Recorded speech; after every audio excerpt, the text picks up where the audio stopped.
Happy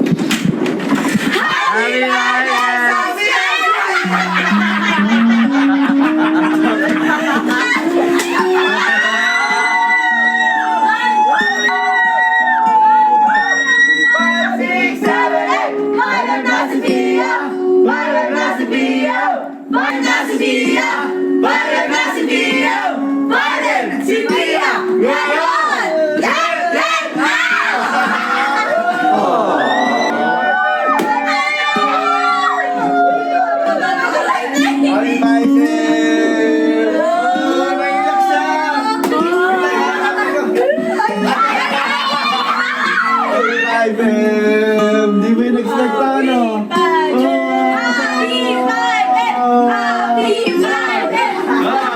Okay lang.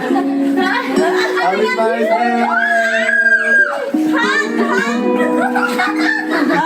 Wala, umiyak siya! Ba't ka umiyak?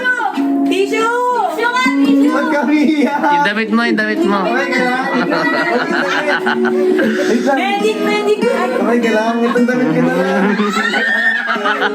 Okay ka lang? Happy birthday! Wala na sa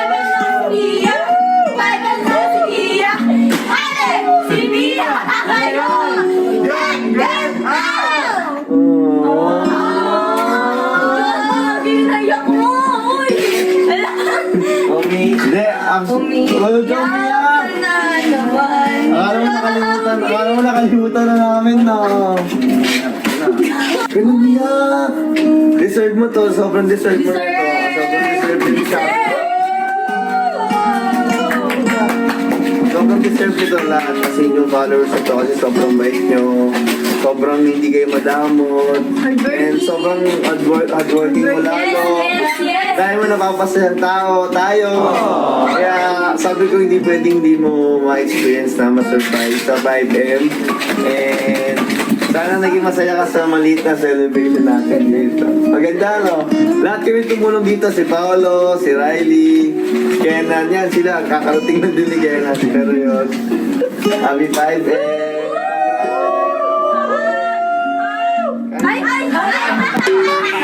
Kain agad.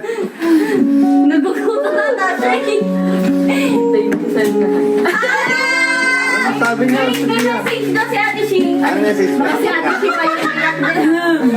Ang message ko lang is, kahit pasaway ka, deserve mo lahat ng blessings dahil sobrang bait mo.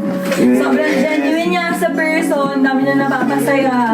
And alam namin, di pa namin masyadong close si Sabi. Sana soon ma-meet namin si Sabi. Sana makasama namin si Sabi. Ayun, deserve mo lahat yan. As in. Okay, nang message mo sa atin mo. Message ka. Salamat. 5 million subscriber na yung atin kasi nasipag yung natin. Tumutulong din sa kanya mga kaibigan kayo, di ba? Naiyak din ako nakakaibig. Si Eming, kayo ma, may gusto ko sabihin. Deserve. Ano nga? Ang masasabi ko ay more subscribers to come. At subscribe para maging 4.9 million. 5 million and 70,000 na. Mahirapan na. Ay, ikaw, ano masasabi mo? Thank you sa inyong lahat. Thank you sa supporters namin. At kayo, sobrang natutulungan niyo kami at nakakasabit niyo din kami. Oh, ikaw muna. Sobrang thankful ako, no? Ikaw muna eh. Actually yun guys, yun yung na-realize ko, sobrang bukod sa napapasaya namin kayo, napapasaya nyo rin kami. Kasi kahit may mga hate na comment, alam namin na pagtatanggol nyo kami. Marami na pa. Diba? Tapos maraming nakaka-appreciate sa amin. And sila, lagi nyo sila na-appreciate, nakikita ko. So, sobrang thankful ako kasi ganun kayo sa amin. So, ayun, sana mapasaya pa namin kayo. Dumami pa yung subscribers at mapasaya namin. Ate Cal, dapat Ako din. mag 1 million. Mag 1 million na ako! Kasi actually, kaka-500k ko lang din. And isa sila sa mga unang bumati sa akin. So, thank you guys sa pag-follow din sa akin sa YouTube ko.